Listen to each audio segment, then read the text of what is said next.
Nama je drago da mnoštvo ljudi prepoznaje ovu manifestaciju i da naša udruga cvijećara koja proizvodi najviše cvijeća u Republici Hrvatskoj zapravo ustraje zajedno sa gradom Ludbregom u ovoj dugogodišnjoj tradicionalnoj manifestaciji.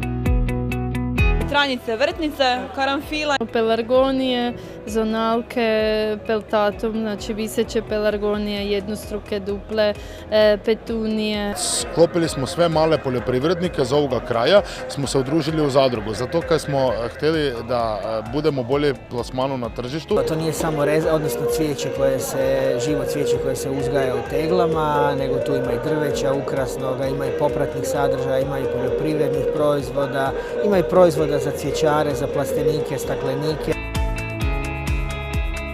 Već tradicionalna izložba bonsaija gdje dolaze izlagači iz cijele Hrvatske. Vole doći naravno i ljudi ne samo iz našeg susjedstva, nego iz Slovenije, Mađarske i Zagreba. Kupujemo pa malo rožic, pa malo sadik, kaki paradajz, kakve paprike.